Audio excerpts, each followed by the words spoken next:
مسلم league نون کو simple majority مل گئی ہے۔ اس کے نتیجے میں پنجاب میں اور وفاقی حکومت میں کیا تبدیلیاں آ سکتی ہیں، یہ ایک بڑا سوال ہے۔ آپ جانتے ہیں کہ 27ویں آئینی ترمیم کے بعد 28ویں ترمیم بھی آ رہی ہے اور 29ویں ترمیم کی بھی بات کی جا رہی ہے۔ یہ ترامیم کیا پاکستان کی جو سیاست ہے، اس کے جو بنیادی خد و خال ہے، وہ تبدیل کر سکتی ہے؟ یہ ترمیم آئین کو کس حد تک متاثر کر سکتی ہے؟ اس کے حوالے سے بھی بحث مباحثہ کا سلسلہ جاری ہے اور اس پر غور و فکر کیا جا رہا ہے۔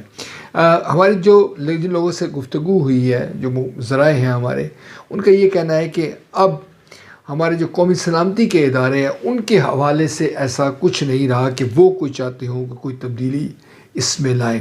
27ویں آئینی ترمیم میں جو اس وقت ملک کو درپیش چیلنجز ہیں یا ہمارے قومی اداروں کی جو ریکوائرمنٹ تھی، وہ بڑی حد تک پوری ہو چکی ہے۔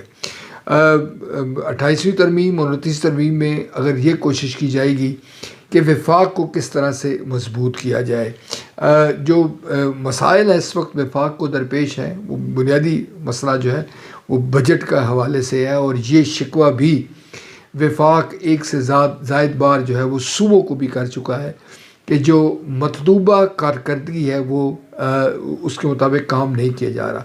جیسے 18ویں آئینی ترمیم میں یہ ذکر تھا کہ جو صحت کا شعبہ ہے، جو تعلیم کا شعبہ ہے، اس میں بہتری لائی جائے گی، مگر خیبر پختونخوا ہو، صوبہ سندھ ہو، صوبہ بلوچستان ہو، وہ آپ کو بہتری کی کوئی نمایاں صورتیں نظر نہیں آتی۔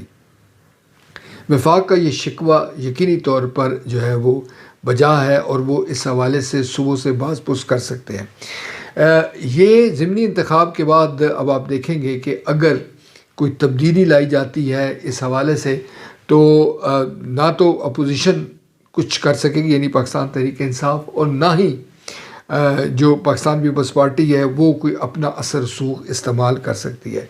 پاکستان پیپلز پارٹی اور پاکستان تحریک انصاف کے جو اتحاد کی بات ہے، یعنی کہ اگر دونوں کا اتحاد ہو بھی جاتا ہے تو وہ بھی جو ہے وہ مسلم لیگ نون کو آئینی ترامیم سے یا قانون سازی سے نہیں روک سکتی۔ یہ ایک بڑی تبدیلی ہے جس کو آپ محسوس کریں گے اور اس کے برکیف نتائج بھی برآمد ہوں گے۔ بڑا چیلنج مسلم لیگ نون کے لیے یہی ہے کہ یہ کس طرح سے وہ ایسی بنیادی تبدیلیاں لائے عوام کے خدمت کے حوالے سے اور آئینی محاذ پر بھی، اس کے نتیجے میں جو آئندہ الیکشن ہے اس میں بھی اس کو بھرپور کامیابی ملے۔